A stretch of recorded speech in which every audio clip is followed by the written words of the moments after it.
बिस्मिल्लाहिर्रहमानिर्रहीम। तलाक के अलावा ऐसी चीजें जो मियाँ बीवी के निकाह को खत्म कर देती हैं, मियाँ बीवी का निकाह टूट जाता है, वो असबाब कौन से हैं, जानिए आज के इस वीडियो में। वीडियो को मुकम्मल जरूर देखिएगा। तलाक के अलावा मदरज झैल चीजों से भी निकाह टूट जाता है। नंबर 1, मौत। ज़ौजैन में से किसी एक के इंतकाल से ज़ौजियत का ताल्लुक खत्म हो जाता है, इसीलिए शौहर के लिए अपनी फौतशुदा बीवी के इंतकाल के बाद उसकी बहन से निकाह करना जायज होता है। ताहम इसके बावजूद कुछ अहकाम के एतबार से ज़ौजियत का रिश्ता एक गौना बाद अज़ साल भी बरकरार रहता है। जैसे ज़ौजैन में से जो जिंदा होगा वो दूसरे का वारिस बनेगा और बीवी अपने खाविंद के इंतकाल के बाद इद्दत गुजारेगी और सोग करेगी वगैरह वगैरह। नंबर 2, खुला।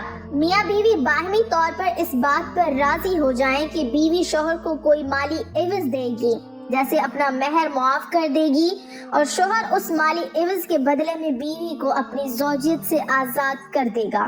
चुनाचे शौहर के खुला देने से बीवी पर तलाक़े बाइन वाक़े हो जाएगी।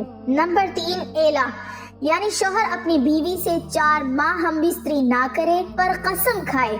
इसके बाद अगर शौहर 4 माह के अंदर अंदर अपनी बीवी से हम बिस्तरी करेगा तो कसम का कफारा लाजिम आएगा और इस सूरत में मियाँ बीवी का निकाह बरकरार रहेगा।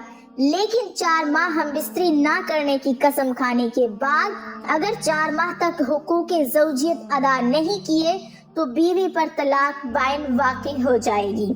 लआन, शौहर अगर अपनी बीवी को जिना करता हुआ देख लेता है और मोतबर शरई गवाहों से उसको साबित नहीं कर पाता तो उस सूरत में लान का हुक्म है, और लान ये है कि शौहर 5 दफा कसम खाएगा कि मैं अपनी बात में सच्चा हूँ और अगर मैं अपने इस दावे में झूठा हूँ तो मुझ पर अल्लाह की लानत हो।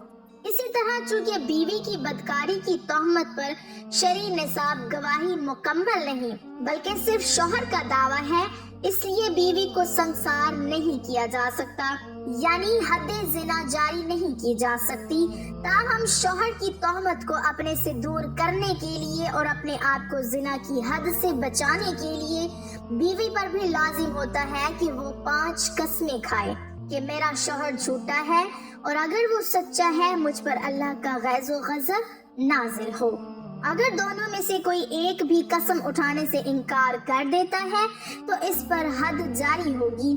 शौहर अगर कसम खाने से इनकार करता है तो इस पर हद कज़फ जारी होगी, यानी 80 कोड़े लगाए जाएंगे, और अगर बीवी कसम खाने से इनकार करेगी तो उस पर हद जिना जारी होगी, यानी उसको संसार किया जाएगा।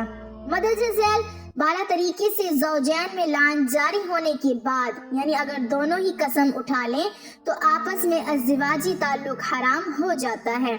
इसके बाद या तो शौहर तलाक दे दे या काजी दोनों में तफरीक कर दे। शौहर का गायब होना, इसी तरह शौहर के गायब होने की सूरत में भी इमाम मालिक रहमतुल्लाह अलैह के मुसल्लिक पर अमल करते हुए अगर मतलूबा शराइत पाई जाएं तो काजी 4 साल के इंतजार के बाद बीवी को गायब शौहर के निकाह से आजाद कर सकता है। दीन इस्लाम से फिर जाना, ज़ौजैन में से अगर कोई भी दीन इस्लाम छोड़ दे नाउज़ुबिल्लाह तो फिर दोनों का निकाह खत्म होकर दोनों में अलहदगी वाक़ई हो जाती है।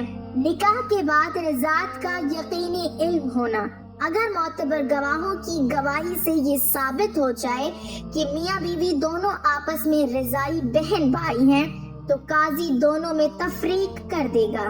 मज़हब इस्लाम में निकाह टूटने और खत्म होने के मुतअद्दिद असबाब हैं। शौहर बीवी को तलाक दे दे, मियाँ बीवी के दरमियान खुला हो जाए।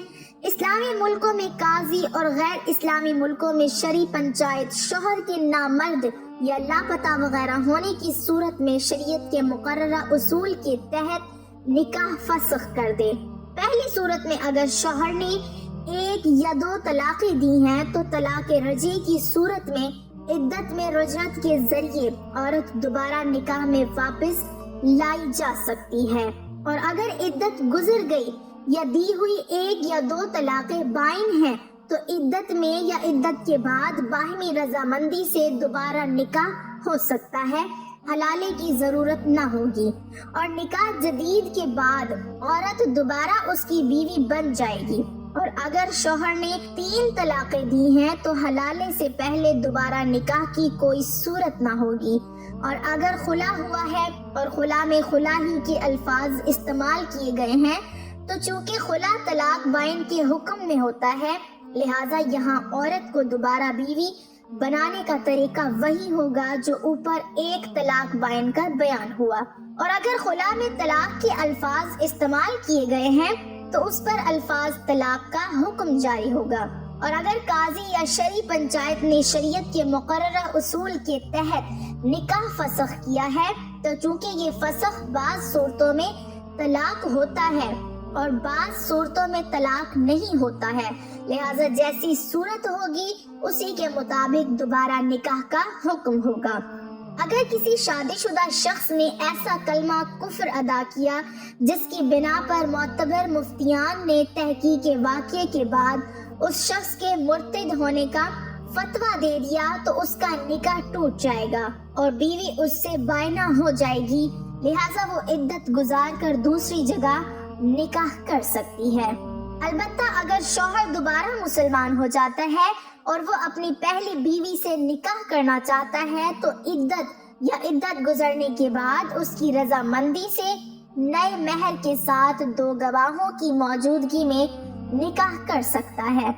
اگر بیوی نے کلمہ کفر ادا کیا ہے تو مفتی کے مطابق اس کا نکاح سابق شوہر سے بدستور قائم رہے گا، لیکن شوہر کے لیے عورت کی طرف سے تجدید نکاح سے پہلے اس کے ساتھ وطی یا دوائی وطی شرعن جائز نہیں ہے۔ ایسی صورت میں بیوی یا تو تجدید اسلام کر کے اپنے سابق شوہر کے ساتھ ازدواجی زندگی گزارے یا پھر شوہر سے طلاق حاصل کر لے۔ واضح رہے کہ نکاح ٹوٹ جانا طلاق کا اثر ہوتا ہے، اس لیے اس اعتبار سے فرق کا سوال ہی پیدا نہیں ہوتا ہے۔ البتہ میاں بیوی میں علیحدگی کے لیے فقہا کرام کی عبارات میں 2 قسم کے الفاظ استعمال ہوتے ہیں، طلاق اور فسخ نکاح۔ گویا یوں کہا جا سکتا ہے کہ میاں اور بیوی میں علیحدگی 2 طریقوں سے ہوتی ہے، یا تو طلاق یا پھر فسخ نکاح یعنی نکاح توڑنے کے ذریعے۔ ان دونوں میں فرق یہ ہے کہ شوہر کی جانب سے ازدواجی تعلق کو ختم کرنا طلاق کہلاتا ہے اور اس کے کچھ مخصوص اور معروف الفاظ ہیں، اور فسخ نکاح تو یہ عقد نکاح کو توڑنے اور ازدواجی ارتباط کو بالکل اصل سے ختم کرنے کا نام ہے، اور یہ قاضی یا شرعی حکم کے ذریعے ہوتا ہے، اور ان دونوں میں درج ذیل فریق پایا جاتا ہے۔ نمبر 1، طلاق صرف شوہر کے الفاظ اور اس کے اختیار و رضا سے ہوتی ہے، لیکن فسخ نکاح شوہر کے الفاظ کے بغیر بھی ہو جاتا ہے اور اس میں شوہر کی رضا اور اختیار کی شرط نہیں ہے۔ نمبر 2، طلاق کے کئی ایک اسباب ہیں اور بعض اوقات بغیر کسی سبب کے بھی ہو سکتی ہے، بلکہ طلاق تو صرف شوہر کے الفاظ طلاق ادا کرنے سے ہوگی، اور فسخ نکاح کے لیے سبب کا ہونا ضروری ہے جو فسخ کو واجب یا مباح کرے۔ اللہ تعالیٰ ہمیں دین کی سمجھ نصیب فرمائے اور ہمیں نیکوکاروں میں شامل کرے، آمین۔ کمنٹ باکس میں اللہ کے 99 ناموں میں سے ایک نام ضرور ٹائپ کریں۔